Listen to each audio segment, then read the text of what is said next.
What are we doing here? What is this? Okay. I am scanning a sketch in preparation for digital inking and coloring in Clip Studio Paint. And this drawing is a version of me, of myself, which I've chosen to render as a dragony-looking critter. I think they're technically a drake since they don't have wings, who will be sitting among greenery and watching a butterfly. Because, really, the squishy, nameless heart of who I am just wants to be doing that most of the time. And dragons and associated creatures are just very cool and good and can take such a huge variety of forms that I know I can find one that feels like home. I'm drawing my persona is what I'm trying to get at. I did rather tease that I was going to talk about furries, and I will not let you down on that point. If you need some context for what furries are, allow me to read a little bit of Wikipedia at you. The furry fandom is a subculture interested in anthropomorphic animal characters with human personalities and characteristics.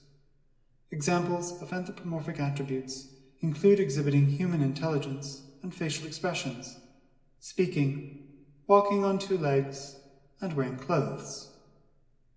Or not, as the case may be. The term furry fandom is also used to refer to the community of people who gather on the internet and at furry conventions. I like furries, both in concept and in execution, for a couple of reasons. One is that the character design aspect is very fun. It's fascinating to see how people approach giving animals human characteristics, and combining animals into new sorts of creatures that suit their fancies. Sharks with legs and arms and adorable pointy ears? Yes, absolutely. Winged rainbow-colored cat badgers? Simply stunning. A regular old dog in a t-shirt? Hell yeah! Chase your bliss.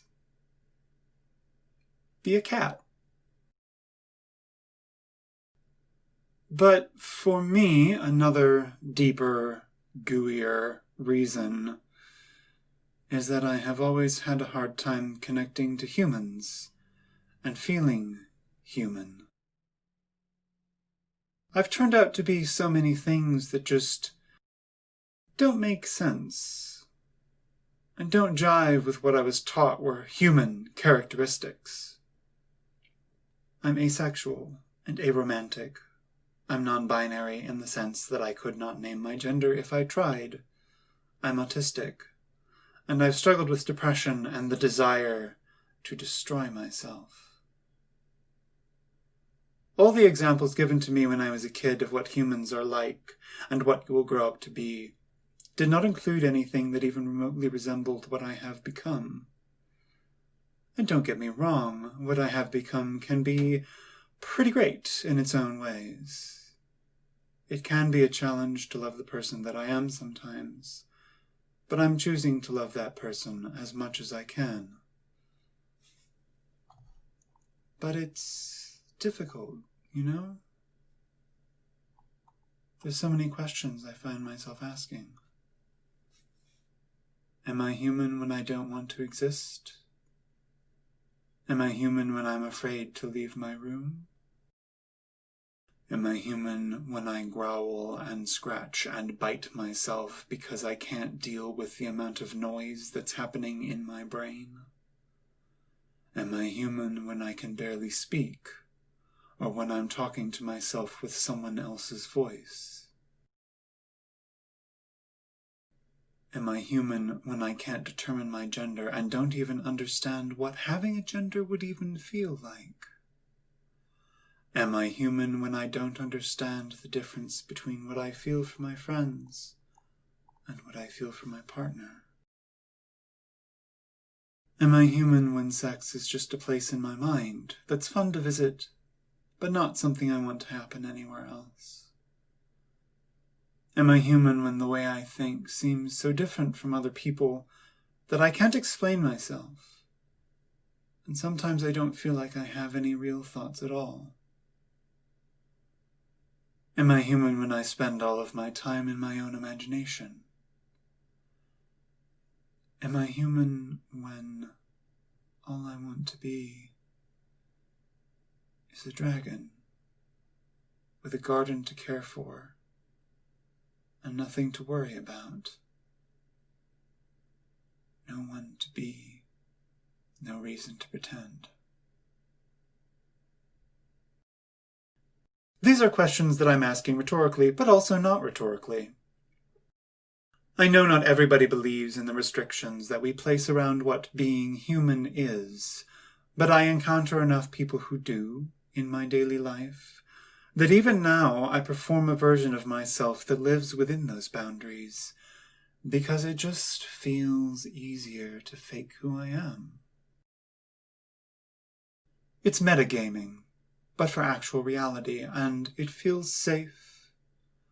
And also it does not feel safe.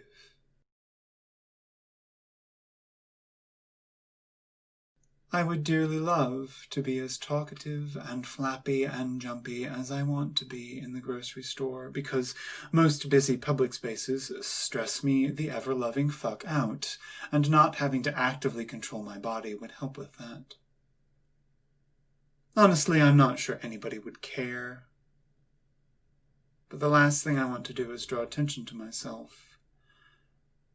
And if you've practiced acting a certain way in public for decades, it can be a very hard habit to break. I would love for my coworkers to refer to me as they, but it was hard enough to get them to call me she, and honestly, she is nice too, so I just let that go. At the very least, they don't call me sir. I would simply adore having more words to describe relationships that aren't derived from an extremely heteronormative and amatonormative understanding of interpersonal dynamics. But I don't, and have to compromise on language that doesn't quite fit, but is something that other people might understand. Amatonormativity, by the way, is the assumption that everybody falls in romantic love, or at least wants to, or at least should want to. But I don't even understand what romantic love is, so I couldn't fit that even if I tried.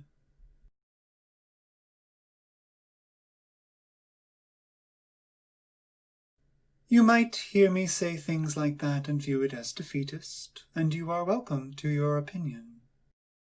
But the reality is that the world is built around expectations that I do not meet, and cannot meet.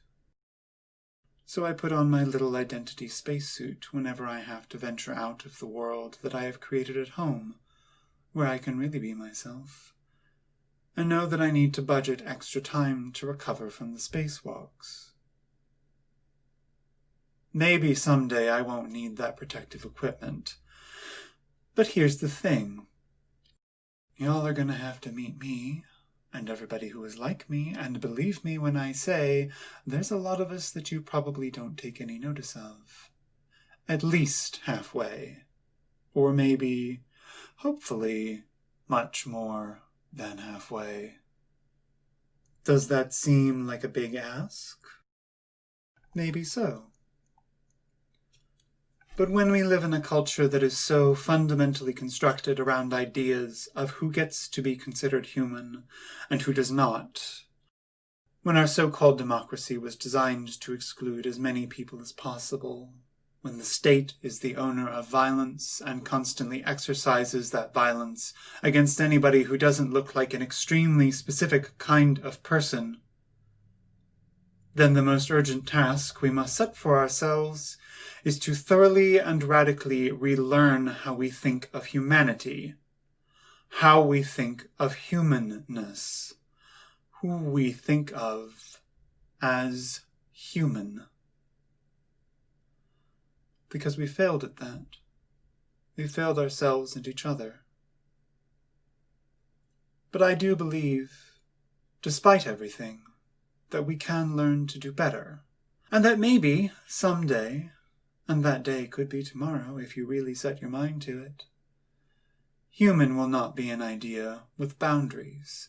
Human will be an infinite space that everybody inhabits, where we will all be different and we will all live and own and love and celebrate those differences, where we will see them, and we will see that they are all human. And that, I think, will be a pretty good day. I'm naive. Maybe. I'm a fool to hope. Maybe. I should know better than to have faith in other people by now. Maybe. But I think I want to be foolish about this.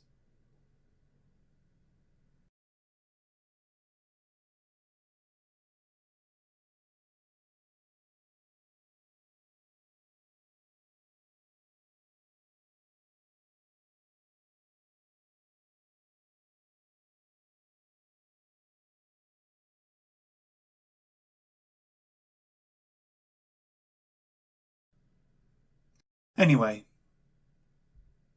here was a dragon, or drake if you like, sitting in their garden, watching a butterfly.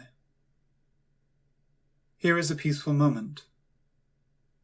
Here is a pure expression of my humanity. I reckon you draw something quite different, and that's wonderful.